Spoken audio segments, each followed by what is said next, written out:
With Blue Link Plus, you can access your Hyundai Tucson Limited remotely. Doors unlocked, temperature set, lost car found. There it is. Get complimentary class-leading Blue Link Plus. Call 562-314-4603 for complete details.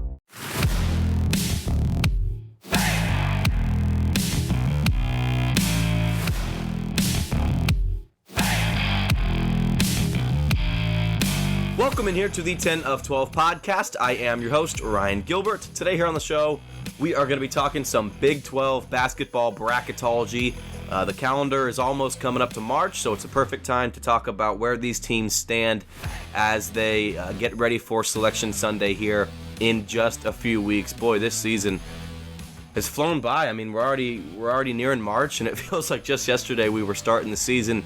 I know things have been weird with COVID, but I think we got to be grateful and thankful that we even got a season here in the Big 12 Conference. It was full of ups and downs. I know a lot of teams, Baylor, for example, had a ton of games canceled, but at the end of the day, looks like if you want to go dancing, you can go dancing. There's not going to be any COVID restrictions on that up in Indianapolis. So we'll just be talking about where these teams kind of stand, kind of giving my thoughts and opinions, maybe as to what teams need to do better moving forward to better themselves for Selection Sunday in March Madness. But we'll also just be kind of looking at the overall resumes, the net rankings, the quadrant one wins, all that stuff here, and kind of giving a nice rundown of where they stand as they get ready for March Madness. Be sure to follow us on Twitter at 10 of 12 podcast. I'd appreciate that very much. You can stay up to date with everything that's going on around the Big 12. I'd love that very much.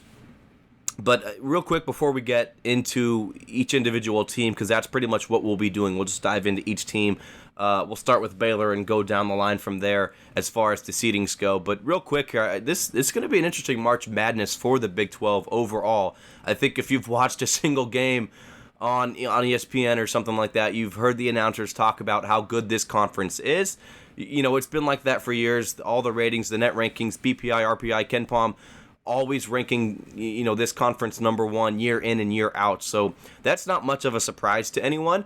But moving forward into March Madness, I'm curious how these teams are going to play out. And the Big 12 is obviously good this year. Baylor is one of the best teams, if not the best team in the country. So it's a good league. There's no doubt about that. But it's really going to come down to what can Texas do in March Madness? Oklahoma, KU, Texas Tech, West Virginia. What can these middle upper teams, do in March Madness? If they can succeed, then yeah, I certainly do think that the Big 12 was the best conference this year. But if this is one of those seasons like we've seen in the past, where the Big 12 only gets one, two, let's say three teams outside of the first weekend, how good was this conference this year? I mean, I think that when it's all said and done, we'll be able to address that answer. But right now, Big 12 certainly looks like the best. Moving forward, we'll keep an eye on how these teams can perform actually in the big dance. We've got, 3 or 4 games left apiece for each of these teams as they prepare for March Madness. We'll start it off with Baylor here.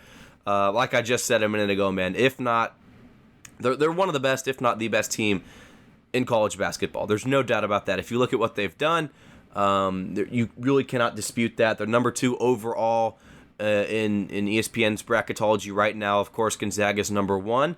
The COVID issues as of late, I'm curious as to what that can do moving forward for Baylor. Okay, they missed, I think they missed 4 or 5 games there last week and the week before, and then overall in the season they've missed, I think, 10 or 11 games from COVID. And, people are angry. I wouldn't say angry, but people are kind of frustrated and wanting some answers as to why Baylor gets to cancel their games while other teams are forced to play when they're short-handed. And that's a good point. K-State here in Manhattan, I saw them play Oklahoma State with 6 scholarship players, whereas other teams here get kind of a free pass to cancel some of their games. So I get the frustration with that. However, I've heard from a few different people that Baylor truly was hit hard from COVID. Multiple players were testing positive for the Bears recently, so this was legitimate, okay? And we saw that against Iowa State the other night.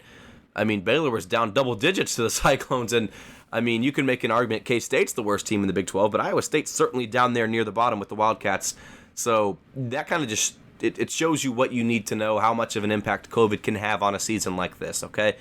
Obviously, Baylor's going to beat Iowa State no matter what, and they came out on top, right? I don't think that there was any doubt in my mind. I was looking at ESPN's matchup predictor during that game when it was like a double-digit Iowa State lead, and it still had Baylor winning by like 90-some%. So, I don't think there was any ever doubt in that game, simply because that was a case of the varsity squad going up against the JV team. Baylor's just that good. But it shows that they were rusty, they were slow, they were out of shape, they hadn't practiced in weeks, right? And that kind of, in a microcosm, is what's been going on to a lot of these teams this season. It's not a crazy funk that Kentucky and Duke and Kansas and all these blue bloods are not good this year. It's because they haven't had a normal season.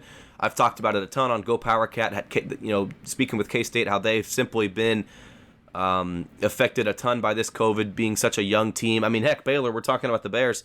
That team has their starting lineup is older than that of the Chicago Bulls. So if that doesn't tell you, of course, that's one of the best teams in the country. So if that doesn't tell you kind of the impacts that COVID's having, I don't know what will. Obviously, it's no excuse for any of these teams, but overall, man, Baylor, there's not a lot to say about this team because they're going to be a 1 seed.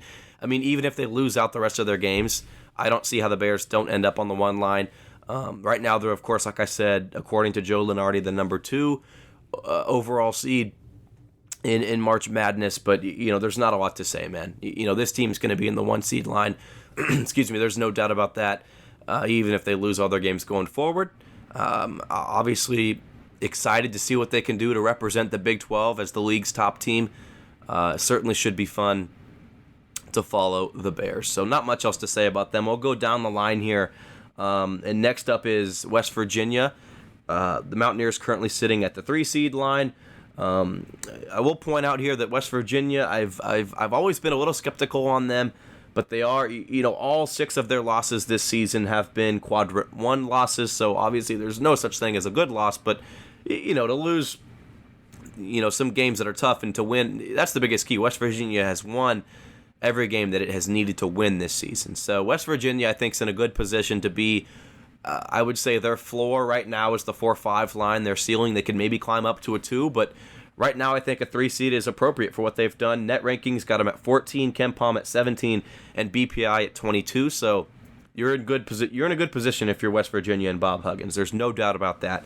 I think it speaks volumes as to how good of a coach Bob Huggins is. Our Oscar Tshiebwe, which has been the biggest storyline revolving around that program this season, left the team, goes to Kentucky, had his personal off-the-court issues, what have you. So he's gone, and a lot of people kind of wrote the Mountaineers off. We always were hearing about the Twin Towers with Culver and Tshiebwe. When Tshiebwe left, everyone says, oh, that's not going to be a thing anymore. West Virginia's going to fall off a little bit. No, they've actually gotten better, addition by subtraction for Bob Huggins and the Mountaineers. And that's what a good coach does. We'll talk about Oklahoma next, making adjustments in the season. Bill Self is, great at it. Not only in season, but in the games as well. Making those adjustments are key to being a successful coach in this league. Bob Huggins was able to work around the absence of Oscar Tshiebwe. And honestly, if you're not with us, you're gone. If you're not 100% bought in, and that's probably Bob Huggins' strength as a coach, if you're not bought in, you're gone. We've seen it numerous times. Throughout the years, I could go on and on about players that, Teddy Allen, who went to Wichita State, wasn't bought in, boom, he's gone. The big man, Sags Canante, his name escaped my head a little bit. He wasn't really with the team, and Bob Huggins wouldn't put up with that. So overall, man, West Virginia's, again, in a good position here. They've gotten better as the season has gone on, even without Tshiebwe, and that's something that coming into the season, that I was pretty skeptical about the Mountaineers as they progressed throughout the season. Last season, the Mountaineers started out 6-3 in Big 12 play, and then finished 9-9. So they kind of fell off a little bit. They couldn't win a road game. I believe they were 2-7 on the road in the Big 12 last season. You might have to fact check me on that one, but this season they're 9-4. Right? They had a good strong start to conference play, and then my question was, hey, are they going to get better? Are they going to get stagnant? Are they going to decline? They've gotten better as the season has progressed. They're 9-4, and they're certainly in a good position. And going back to last season as well, I think their Achilles heel was not having enough scorers on their team. This season, they've got the scores, man. Deuce McBride has stepped up in a big way. Obviously, we know what Culver can do down low. Taz Sherman's been huge for Bob Huggins. And if you go back to last season, they just didn't have the guys who could score. Jermaine Haley comes to mind as a guy that could defend, facilitate the floor, but just couldn't get you a bucket when you need it. Same thing with Jordan McCabe, who can a fine point guard who can facilitate, but just can't really get you that bucket. His minutes this year have stepped back, and the progression for the Mountaineers have stepped forward with that. So they've got the playmakers they need, and things appear to be coming together for Bob Huggins in West Virginia at this time. Like I said, man, they're on the 3 seed line. That's probably where they'll end up, barring an upset. They've got Baylor coming up soon. That's a huge game for the Mountaineers to get a signature win. And that's a good time because Baylor, like I mentioned just a minute ago, man, they're going to be down. They're going to be fatigued, out of shape from this whole COVID situation that's been going on in Waco. So West Virginia's in a good position to make some steps forward as they head into March Madness. Next team we'll talk about here is Oklahoma. This is a team I just saw the other night here in Manhattan, live and in person. And I've seen basically every team in the Big 12 besides Kansas and Iowa State now. And I'll see Iowa State next weekend in Bramlage. But Oklahoma didn't impress me. I don't want to be critical of the Sooners because I know they've had their COVID issues as well. But that team did not look like the 7th best team in the country. Is that a top 25 team? Sure. Is that a top 20, 15? You can make an argument, sure. But that's not a top 10 team. I'm sorry. That was just not a top 10 team. How is this team? I give them credit for the wins they've gotten. I'm not trying to say they're a bad team.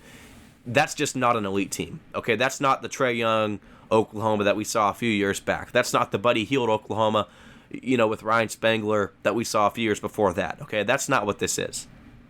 Oklahoma's a solid team. Austin Reeves was going off. He's certainly a special talent in the league. There's no doubt about that. And I do want to be fair here to the Sooners. Brady Manick, who I really have thought highly of, with his time at Oklahoma, he's kind of taken a step back here this season. I think largely due to his COVID issues. I mean, after COVID, Manick wasn't the same. I think he only missed a few games, but after that, he just hasn't been the same. And Manick took a step back, and the Sooners kind of took a step forward. Lon Kruger, like I just talked about with Bob Huggins in West Virginia, made adjustments in the middle of a season. That's what a good coach does. That's what a tenured coach does, like Lon Kruger. He's gone small. Elijah Harkless has really stepped up his game. He was getting maybe 5, 10, 15 minutes a game in the non-con. Once Brady Manick went out with COVID, Harkless has been getting closer to 35 minutes a game. So I think he's only like 6'3" or something like that. So Lon Kruger's gone small. It's definitely helped out the Sooners more than it's hurt them. And really just a good move by Kruger, but at the same time here, I'm kind of going back and forth. I'm teeter-tottering on the Sooners. A good team, sure. Are they a great team? No. I think moving forward into March Madness, I don't see that team as one with a high ceiling. And I know Lon Kruger's taken his teams to Final Fours in, 4 or 5 years ago, so he can do it. It can happen. I'm not saying it can't happen, but at the same time, I don't see Oklahoma near that team with Buddy Hield. Nowhere close. Right now, the rankings got him at 28 in the net rankings, 31 in Ken Palm, and then the BPI's got him at 24. So the rankings like Oklahoma a little bit. I would say not as much as a team like Texas. A team like Texas ranks higher in every category. So does Kansas. So does Texas Tech. So we'll talk about those teams in just a second. But I'm with the rankings. Oklahoma doesn't impress me a whole lot.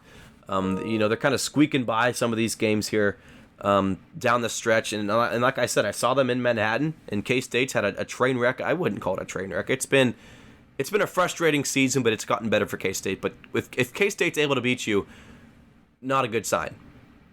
Not a good sign if you're Oklahoma. So moving forward, I think they'll be okay. I think they can have a chance to escape the first weekend of the tournament, but I don't see them making it past the Sweet 16 if they do so, because they're going to be on that 3 line. They're going to have to face a 2 seed, right there in the Sweet 16. I don't see them getting past the Illinois or Michigans of the world, whoever those 2 seeds may be, in March Madness. So, like I said, I've kind of said everything I need to say. I think Oklahoma's a pretty vanilla team in the Big 12. Are they good? Sure. Are they great? No.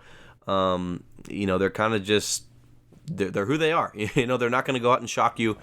They're going to win the games they're supposed to win. But moving forward, I'm not too high on the Sooners.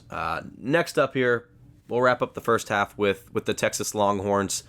Man, what happened to Texas? I mean, we saw this team. I think they started 3-1 or 4-1 or something like that in the Big 12, and then they tanked. I mean, Texas was Texas. What they were ranked number 4, I think, just like a month back. So they got that road win at Kansas when we all thought Kansas was good. Turns out Kansas isn't as good as we may have thought, and that's not a knock on Kansas. I'm sorry if you're a KU fan. KU's just not that good this year. So Texas has, and Shaka Smart, this has been his Achilles heel. Shaka Smart's got a hell of a talented team. There's no doubt about that. Shaka Smart's team is one of the most talented, not only in the Big 12, but across the country. Getting the best out of his team has been a negative for him. It's flat out, Shaka Smart gets talent. He went back to back with Mo Bamba, Jericho Sims, and Jared Allen in the NBA. I think they were all lottery picks. Back to back. He can get the talent. And if you want to say, I've heard people say this, that Shaka Smart's not a good fit for Texas, then leave. If he's not a good fit, then get out of there. Okay, he was fine at VCU. Is he hanging his hat on that Final Four run that he had with the Rams? Sure, he might be a little bit, but if he's having more success there, then go there. Go to that mid-major school where you can get those guys that work hard, and it's not all about talent. Okay, at Texas, it's all about talent. That's all that they care about. It's all about the money. It's all about the talent. It's all about getting that Texas brand. I want to go play for Texas. I don't care who's coaching. I'm going to play for Texas. Whereas for VCU, you go play there. I'm going to play for VCU because I like this coach for who he is. And he sees something in me. And I see something in him. So that's just, I'm getting off track a little bit here with Shaka Smart. But, man, his team's gotten worse. You can't deny that. And this has been an issue for Shaka Smart a lot for his time in Austin. You look at a few years back, they lost to they beat North Carolina in the non-con. Things were looking really good, and then they went downhill. Same things happened here with the Longhorns. However, the computers, the metrics still like Texas.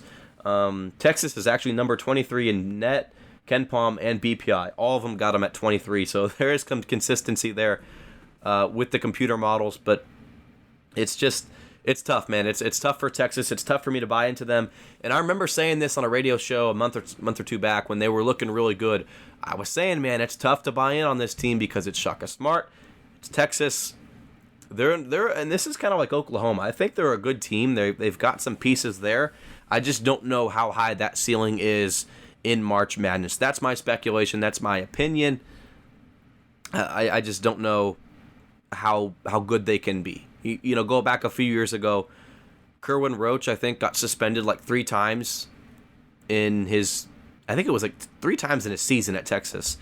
And Shaka Smart just kept playing him. It's like, you've got to have some sort of leadership, and you got to lay down the law a little bit when you're a leader, because Roach is one of the best players on that team. You've got to say, hey, stop it or you're gone.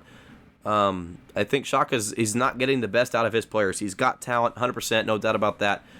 But he needs to do better moving forward. So that's how Texas stands. I mean, they've got one of the best big men. I mean, heck, I'm trying to think right now. I don't know if you can name a better big man in the Big 12 than Jericho Sims. I mean, Culver, maybe? But he's got such a talented team. He's got one of the best freshmen in the country. It's definitely hard. Andrew Jones, we all know the story with him. It's frustrating, I'm sure, if you're a Texas fan, that it hasn't all come together. I think there's a chance that they could make a deep run simply because of the talent that they have. But at the same time, this could be a team that gets bumped in the first round. I do believe that. We'll see what happens with Texas moving forward. That's pretty much all that I've got. They're 4-6 against Quadrant 1 teams, so they're not the best at the good teams, but I think Texas only has 6 or 7 losses on the year, so they are winning those games that they're supposed to win. But that'll be it here for the first half of the podcast. Next up, we'll talk about Kansas, Texas Tech, Oklahoma State, and then we'll also briefly touch on and I mean this briefly, very briefly, if I can speak today. We'll touch on TCU, K-State, and Iowa State as they've got no chance to go dancing, but we'll talk about them for just a sec. Be right back here after a quick break on the 10 of 12 podcast.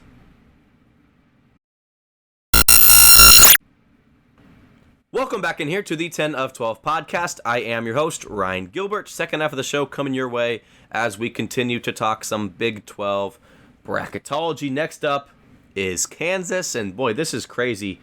Kansas, this is the second half of the show, and this is the first that we're talking about Kansas. That shows you how crazy this season has been for Kansas. Right now, they're on the 4-seed line, right there with Texas.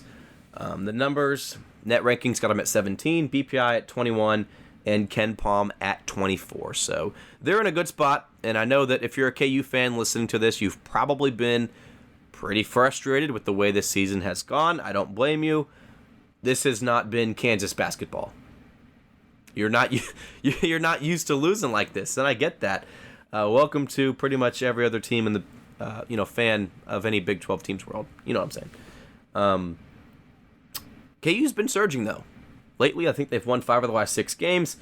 They are surging. I wouldn't say surging. They're clicking at the right time. I do want to be fair though. 2 of those wins were against Iowa State. 1 was against Kansas State. Are they playing good? Yeah. Would I take it with a grain of salt? Absolutely. I don't know how good this team really is playing. They had a good chance to win that game at Texas the other night. I think that was Tuesday night, and they blew it. And Texas came out of there with the win. So they could easily be on a 6-game winning streak right now, but it was snapped at 5 in Austin. I think the biggest thing to point out with Kansas is. And Jeff Goodman pointed this out a few months back I think that was when they played Gonzaga, so like one of the first games of the season, is do they have enough scores? Do they have enough talent on this team? Okay, Marcus Garrett is the 5th leading scorer for Kansas. Now, I don't know if that's a good thing or a bad thing. Coming into the season, if you were to tell me that, I would say that's bad. That's terrible. Marcus Garrett needs to be the leader of this team. However, right now, with the way the season is kind of played out, I think it's okay. Garrett's facilitating the floor. He's playing exceptional defense, and he's letting some of his other teammates score. I don't think it's that bad of an issue for Kansas. Abaji's been big. Christian Brown, when he can score, KU has a good chance of winning. Wilson's been big. McCormick's been big.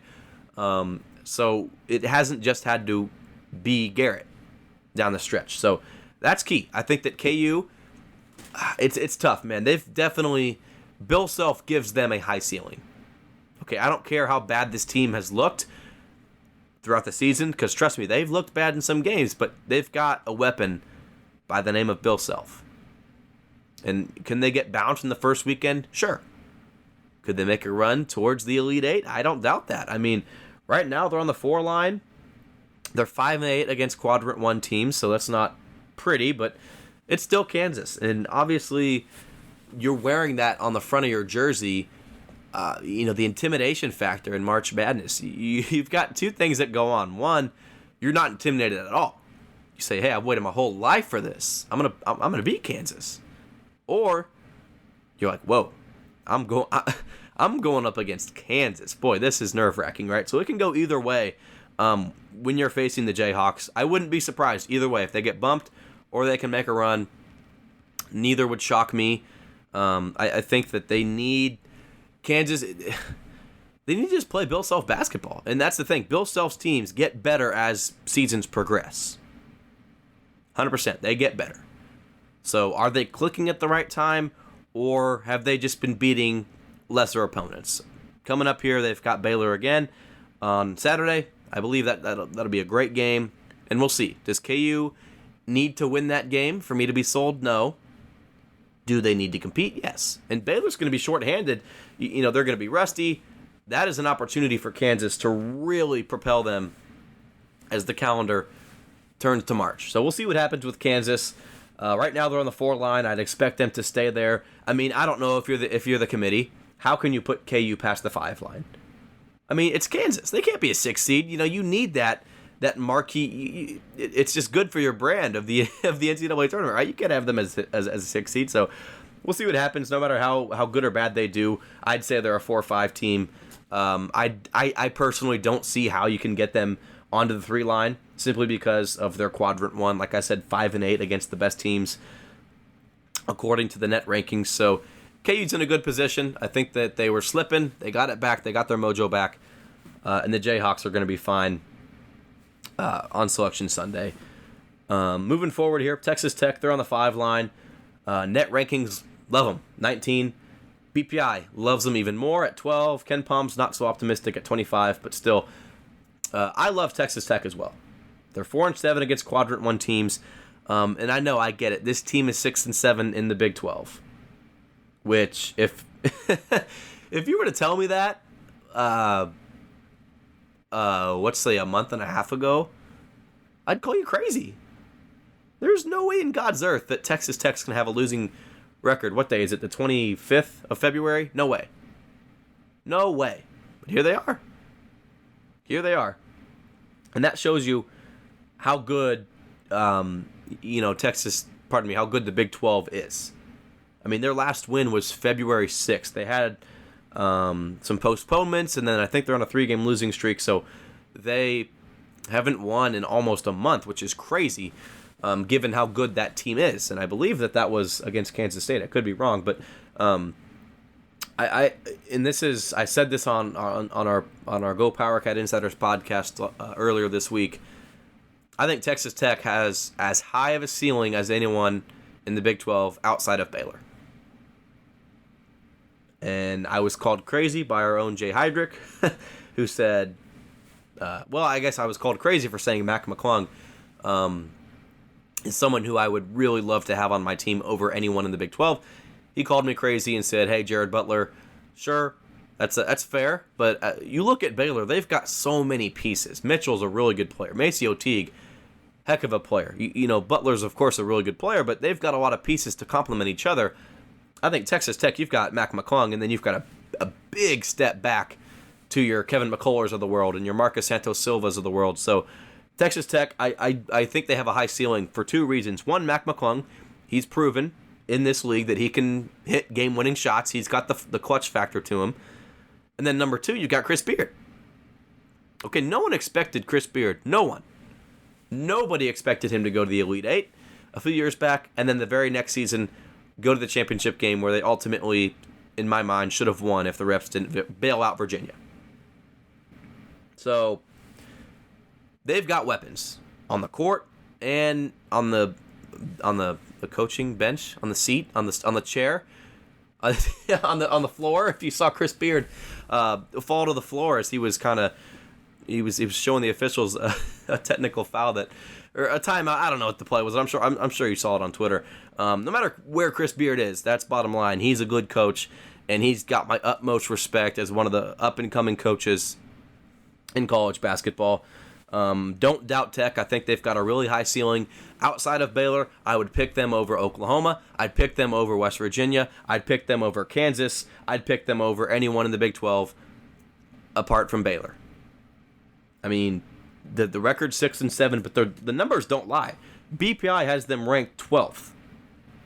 Even though they're a 5 seed right now, according to Joe Lunardi, the BPI loves them. Net rankings, top 20. Ken Palm, top 25. Texas Tech is going to surprise some people in March Madness, okay? Chris Beard's got his guys ready. And these guys are not really that used to being on a big stage like that. You look back a few years ago, it was like Davide Moretti, who came from Italy, and you've got guys like, oh boy, what was that guy's name? The guy that transferred from North Dakota or South Dakota. It's just, man, I can't remember his name, but it's like you're thinking to yourself, you're filling out your bracket, you're like, okay, no way these guys have the potential to go deep. And sure enough, they go and make, the Elite 8 in the championship game.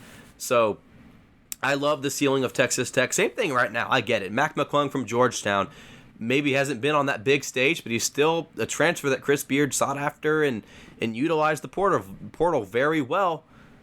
Santos Silva, another really good newcomer in the league this year. So I like what Chris Beard's got going. A very high ceiling in Lubbock for the Red Raiders. I would buy stock right now because this team is 6-7. They're only going to go up from here. I would bet a lot of money on that. Last team that we've got to talk about here is Oklahoma State. Real quick before we do talk about the Cowboys, I think that we got to touch on the NCAA situation going on with the Mike Boynton squad.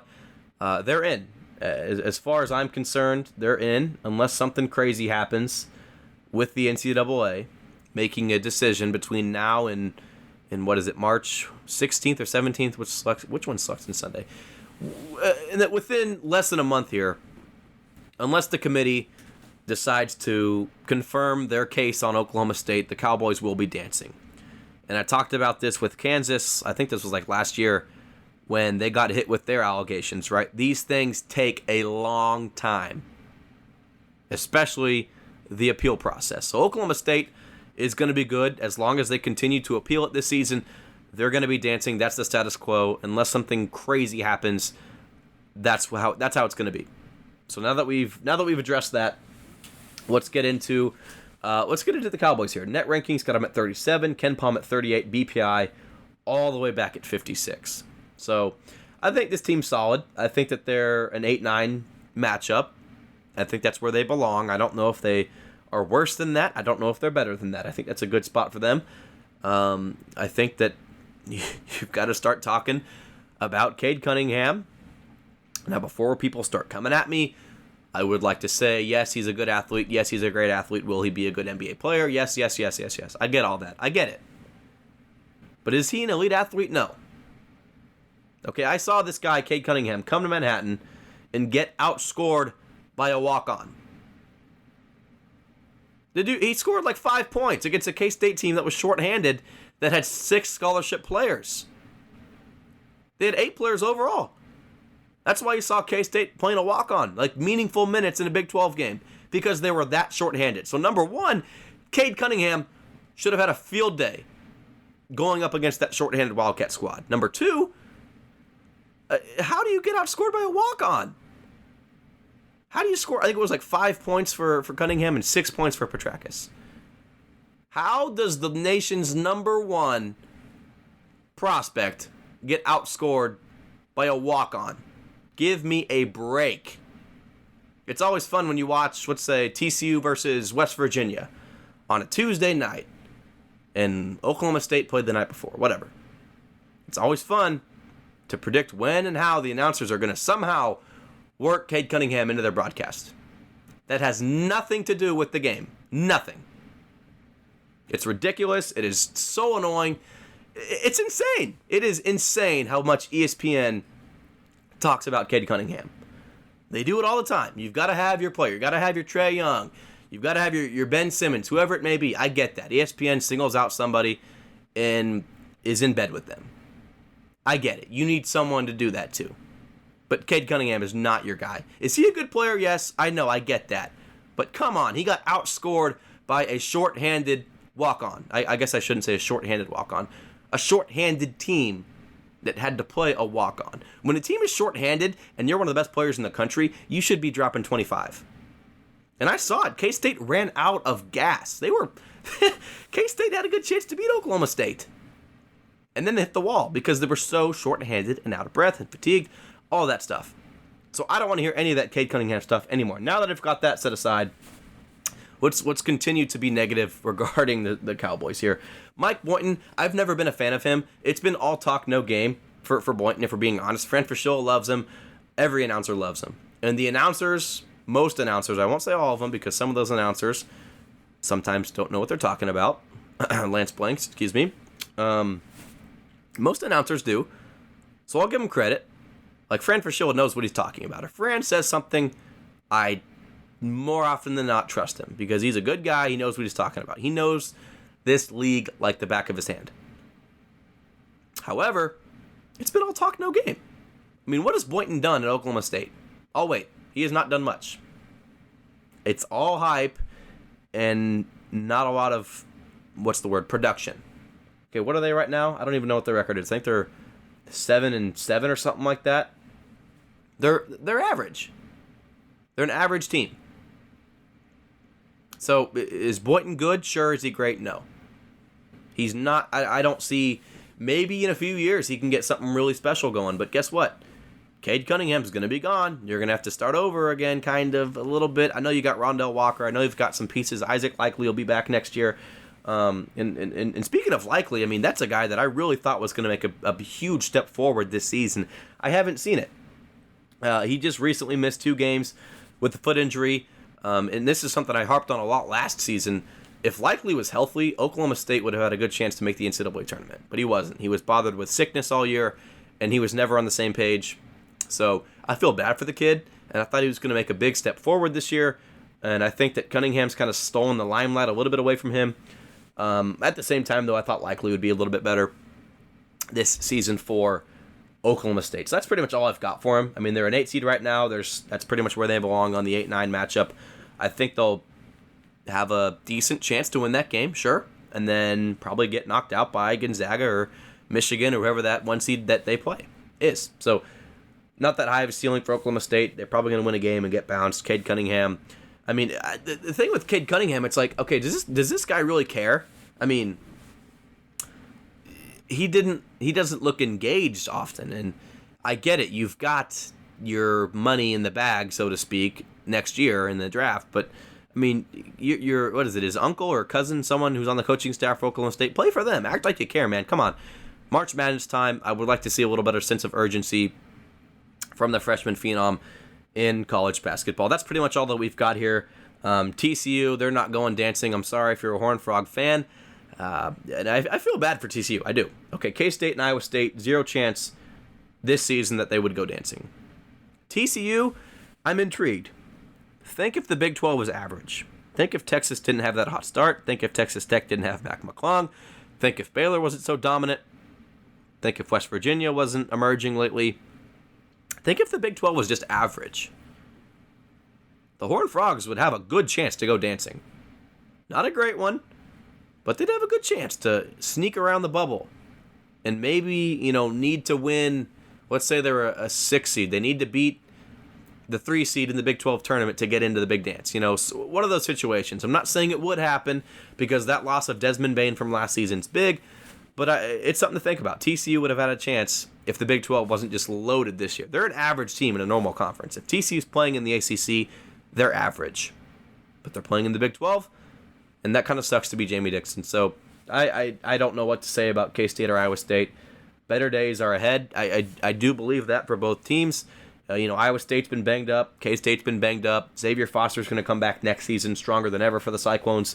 K-State's, I'm sure you've heard I've talked about it a lot over the last couple of months on Go Powercat, so won't talk about them at all. That's pretty much it here for the podcast, and I hope you enjoyed this one. This one's a little different, just talking about where these teams kind of stand heading into March Madness. And like I talked about early in the show, I want to see them succeed, because if we only get 1 or 2 teams coming out of the first weekend, people are going to say the Big 12 wasn't that good this year, and that might honestly be true. I mean, I don't know. We'll see what happens, man. I think Baylor, they're going to get out of the first weekend. I think Texas Tech will. And if you can get your Oklahomas, your West Virginias, your Kansas, your Texas, what are those teams? Get yourself 3 teams to get out of the first weekend, and I'll be happy. We'll see you next time.